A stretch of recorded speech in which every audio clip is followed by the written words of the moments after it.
सो देवी और सज्जनों, आप और हम मिलके खेलेंगे कौन बनेगा सीए। क्वेश्चन नंबर 2 हमारा आरटीपी का डिस्कशन चालू था and here we move on to distinguish the second one. Distinguish में पीपल एक हमने देख लिया हुआ है क्वेश्चन नंबर 2 में। क्वेश्चन नंबर 2 ए हमने डिस्कस किया था, that was with respect to money measurement concept and matching concept. Now कुछ स्टूडेंट्स पूछ रहे थे कमेंट्स में भी कि सर वो टेबल बना के अगर हम बनाते हैं तो चलेगा, ये वाला distinguish money measurement and matching concept. Well I personally believe कि अगर आपके पास वेरियस पॉइंट्स है, जैसे कि आप यहाँ पे ये डिस्टिंग्विश में आप देख पा रहे हो, डायरेक्टली कंपैरिजन पॉसिबल है, राइट? तो आप उसको पॉइंट वाइज लिखो, that is better way. But अगर आपके पास बहुत ज्यादा ऐसा कंपैरेबल आंसर्स नहीं है, लाइक शॉर्ट नोट के जैसा आपको यहाँ पे लिखना पड़ेगा ये वाला, वैसे ही दोनों कंपैरेबल नहीं है ना? दोनों इंडिपेंडेंट है, अपनी अपनी जगह पे सही है। तो इसके लिए आपने हमने कुछ शॉर्ट नोट के जैसे लिखा। बट जब भी डायरेक्ट पॉइंट का डायरेक्ट कंपैरिजन पॉसिबल है, तो आप ये जैसे यहाँ पे आपने लिखा है पॉइंट्स बना के वैसे लिखो, that is better tabular form में, right? So here I move on. Distinguish अपन देखने जा रहे हैं provision as well as contingent liability. नाम से समझते हैं एक बार क्या होता है प्रोविजन। प्रोविजन फ्यूचर में पैसा देना है, फ्यूचर में कुछ लॉस हो सकता है, आउटफ्लो होने वाला है। एग्जैक्ट अमाउंट शायद मालूम हो भी सकता है, नहीं भी मालूम हो सकता है, लेकिन उसके लिए अपन ने क्या किया होगा, एस्टिमेट किया होगा। यस, अंदाज से इतना पैसा अपन को सेट असाइड करना चाहिए नाउ, सो दैट फ्यूचर का वो ऑब्लिगेशन को अपन मीट कर सके। क्या बैलेंस शीट में रिकॉर्ड करते हैं? Answer is yes, of course. को बैलेंस शीट में, फाइनेंशियल स्टेटमेंट में भी रिकॉर्ड किया जाता है। For example provision for bad and doubtful debts, बिल्कुल आप उसको फाइनेंशियल स्टेटमेंट में रिकॉर्ड भी करते हो। एंड एग्जैक्ट अमाउंट मालूम नहीं होता कितना बैड डेट्स होगा, बट एक एस्टिमेट है, राइट? कंटीजेंट लायबिलिटी का क्या होता है ना? कंटीजेंट लायबिलिटी ऐसी लायबिलिटी है जो हो भी सकती है, नहीं भी हो सकती है, अभी मेरे को मालूम नहीं है। वो लायबिलिटी कन्वर्ट हो भी सकती है, ऑब्लिगेशन अराइज हो भी सकती है, ऑब्लिगेशन अराइज नहीं भी हो सकती है। For example, most common example, court में कोई केस चल रहा है मेरे ऊपर, मैं केस जीत भी सकता हूँ, केस हार भी सकता हूँ। अगर हार गया तो मुझे पैसा देना पड़ेगा, लायबिलिटी बन सकती है। अभी के लिए मालूम नहीं है कि मैं कोर्ट में केस जीतूंगा कि हारूंगा। अगर हारने के चांसेस बहुत कम है, तो मैं उसको कंटीजेंट लायबिलिटी बोल सकता हूँ। लायबिलिटी विच मे क्रिस्टलाइज और मे नॉट क्रिस्टलाइज, हैपनिंग और non happening depends upon some future event. एक अगेन एग्जाम, पास्ट एग्जाम में पूछा गया एग्जाम्पल अगर मैं आपके साथ शेयर करूं तो it can be bills discounted. Bills discounted, आपके पास बीआर था, बीआर आपने बैंक में डिस्काउंट कराया, आपके पास बीआर था, आपका ऑब्लिगेशन नहीं है, आपको पैसा लेना है किसके पास से? जिसने बिल एक्सेप्ट किया है उसके पास से। Maybe you are the seller of the goods, buyer ने गुड्स, जो गुड्स परचेज किया है उसके सामने उसने एक बिल एक्सेप्ट किया होगा, उसके लिए बिल्स पेबल, आपके लिए बिल रिसीवेबल। आई होप आपको याद है, मैंने इजीली याद रखने के लिए आपको बोला था। जो कबूल करता है उसके लिए वो लायबिलिटी बन जाता है, कबूल है तो लायबिलिटी लायबिलिटी। जो बिल एक्सेप्ट करता है उसके लिए वो लायबिलिटी होता है, राइट? तो जो परचेजर है, बायर ऑफ द गुड्स है, वो बिल को एक्सेप्ट कर रहा है, उसके लिए लायबिलिटी है। हमारे लिए बिल रिसीवेबल है, असेट है। परफेक्ट, यहां तक समझ में आया? वो बीआर मैंने बैंक में डिस्काउंट करा है, मुझे अभी पैसा चाहिए था, तुरंत पैसा चाहिए था, तो हम बिल को क्या करवा सकते हैं? सोचो ना, बैंक में जाके डिस्काउंट करा सकते हैं। हमने बिल को बैंक में डिस्काउंट करा दिया, अभी क्या होगा सोचिए जरा ध्यान से। तो अभी क्या होने वाला है? ड्यू डेट पे bank will approach the acceptor of the bill, right? Due date पे bank will approach that buyer of the goods. अगर बायर ने ड्यू डेट पे डिफॉल्ट किया, अगर बायर ने ड्यू डेट पे पैसा नहीं दिया, सो क्या होगा? So in that case bank वो पैसा हमसे वसूल करेगा। So that is my contingent liability. Yes yes, समझ में आएगा? अच्छा, एक और example, last example to understand that.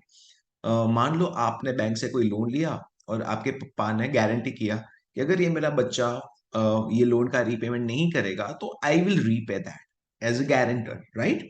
So now अभी तो पापा का डायरेक्ट ऑब्लिगेशन नहीं है, पहला तो ऑब्लिगेशन आप ही का है। But due to any reason अगर आपने डिफॉल्ट किया तो ये पैसा किसको भरना पड़ेगा? पापा को। सो पापा के लिए क्या बन जाता है? ये कंटीजेंट लायबिलिटी विच मे और may नॉट अराइज, हैपनिंग और non happening depends upon some future event. यहां तक का डिस्टिंग्विश समझ में आ गया है? यस, कंटीजेंट लायबिलिटी को अपन बुक्स ऑफ अकाउंट्स में रिकॉर्ड नहीं करते हैं, बुक्स में क्या कर सकते हैं? डिस्क्लोज कर सकते हैं। Did you get that? Disclosed as a foot note to the balance sheet, और shown in the notes to accounts. जब भी हॉरिजॉन्टल फॉर्मेट हुआ करता था तभी अपन एज अ फुट नोट दिखाते थे, एंड वर्टिकल फॉर्मेट में we can show it as a in the notes to account. समझ में आएगा? चलो क्विकली एक बार डिस्टिंग्विश को ग्लांस कर लेते हैं, गो थ्रू कर लेते हैं. Provision is a present liability. बेटा जी प्लीज ध्यान से देखने जैसा वर्ड्स होता है यहाँ पे. प्रेजेंट लायबिलिटी, लायबिलिटी तो करंट है बट अमाउंट सर्टेन नहीं है. फॉर एग्जाम्पल अपने आप provision for bad and doubtful debts, आप कॉमन एग्जाम्पल ले लो, है ना. प्रोविजन का समझने के लिए बेस्ट एग्जाम्पल ये है. मुझे मालूम है कुछ तो पैसा डूबेगा लेकिन कितना मालूम नहीं है, तो अपन क्या करते हैं, एस्टिमेट लगाते हैं, which can be measured reliably by using a substantial degree of what, estimation. Yes yes, estimates किया होगा of course. And contingent liability क्या होता है? The contingent liability is a possible obligation. Guys यहाँ पे था प्रेजेंट लायबिलिटी, यहाँ पे पॉसिबल ऑब्लिगेशन. ऑब्लिगेशन बन भी सकता है, नहीं भी बन सकता है, डिपेंड्स. दैट मे और may not crystallize depending on the occurrence or non-occurrence of one or more uncertain future event. अभी पता नहीं है, फ्यूचर में पता पड़ेगा. बहुत सारे एग्जांपल्स आपके साथ डिस्कस किए. Move on. Provision means the recognisation criteria. Provision को बुक्स ऑफ अकाउंट्स में बिल्कुल रिकॉर्ड किया जाता है, बट कंटीजेंट लायबिलिटी को बुक्स ऑफ अकाउंट्स में रिकॉर्ड नहीं किया जाता. It is just disclose. Contingent liability fails to meet the same recognisation criteria को मीट नहीं करता है. मतलब क्या? प्रोविजन को बुक्स ऑफ अकाउंट्स में रिकॉर्ड कर सकते हो, कंटीजेंट लायबिलिटी को बुक्स ऑफ अकाउंट्स में रिकॉर्ड नहीं कर सकते हो. Provision is recognized when an enterprise has a present obligation arising from past events. An outflow of resources embodying economic benefit is probable, and reliable estimate can be made of the amount of the obligation. आप अंदाज लगा पा रहे हो कितने rupees का outflow होने वाला है. एंड प्रेजेंट कुछ ऑब्लिगेशन है जिसमें आपका कुछ आउटफ्लो होने वाला है. अगर पैसा ही नहीं जाने वाला तो काय का प्रोविजन करें, right? Right. Contingent liability includes present obligation. Contingent liability includes present obligation that do not meet the recognition criteria. अभी के लिए रिकग्नाइजेशन क्राइटेरिया को वो मीट नहीं करता है, बिकॉज इधर इट इज नॉट प्रोबेबल. अच्छा बाय द वे खाली याद करा देता हूं, प्रोबेबल मतलब एंड पॉसिबल मतलब. पॉसिबल मतलब कम चांसेस है, एंड प्रोबेबल मतलब चांसेस ज्यादा है. Not probable that a settlement of those obligations will require outflow of economic benefits or the amount cannot be reliably estimated. By the way, ये हमने पढ़ा तो था, एक डेंजर का मार्क था, एंड हमने डिस्कस किया था भाई कब अपन कंटीजेंट लायबिलिटी मानते हैं, कब आप आउटफ्लो को रिकॉर्ड नहीं करते. ये हमने एज एन एक्सेप्शन पढ़ा हुआ था, इफ यू रिमेंबर. तो बोला भाई अगर कंटीजेंट लायबिलिटी तो बुक्स ऑफ अकाउंट्स में रिकॉर्ड नहीं कर सकते, रिकॉग्नाइजेशन क्राइटेरिया को मीट नहीं करता है. फ्यूचर में वो लायबिलिटी बन भी सकता है, नहीं भी बन सकता है, अभी अपन को मालूम नहीं होगा. आउटफ्लो नहीं होने वाला यहाँ पे अभी के लिए तो. परफेक्ट है. Next. If the management estimates that it is probable that the settlement of an obligation will result in an outflow of economic benefits, it recognizes a provision in the balance sheet. Outflow लग रहा है, ऐसा लग रहा है कि आपको outflow होगा, तो आप उसको प्रोविजन मान के बिल्कुल बुक्स ऑफ अकाउंट्स में रिकॉर्ड कीजिए. People, do you notice repetitively वही पॉइंट्स आ रहे हैं घूम फिर के, active, passive, direct, indirect. Well मैं ऐसा बोलूंगा तो नहीं, बट यस आपको एग्जाम में बिल्कुल ऐसा तो करना चाहिए. अगर 4 मार्क का क्वेश्चन है तो 4 पॉइंट तो बिल्कुल कम से कम आपको लिखने ही चाहिए, और थोड़ा सा उसमें जुगाड़ चलता है. सुबह से समझदार को इशारा ही काफी होता है, राइट? तो you are smart enough to understand what I actually mean.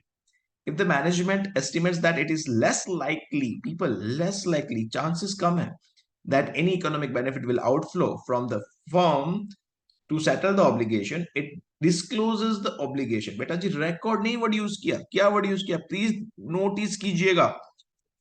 Disclose करते हैं. डिस्क्लोज किधर करते हैं? नोट्स टू अकाउंट्स में डिस्क्लोज किया जाता है. एंड बुक्स बैलेंस शीट में लिखना मतलब रिकॉर्ड करना. रिकॉर्ड नहीं करना कंटीजेंट लायबिलिटी को, क्या करना है? डिस्क्लोज. बेटा वर्ड्स आर इंपॉर्टेंट, इन वर्ड्स को पकड़ के चलिए, राइट? चलो आई होप ये वाला क्वेश्चन भी टकाटक क्लियर हो गया होगा, बहुत अच्छे से समझ में आ गया होगा. पक्का पक्का 100% यस से सबको. It was a good question and I am sure सबको अच्छे से समझ में आया होगा.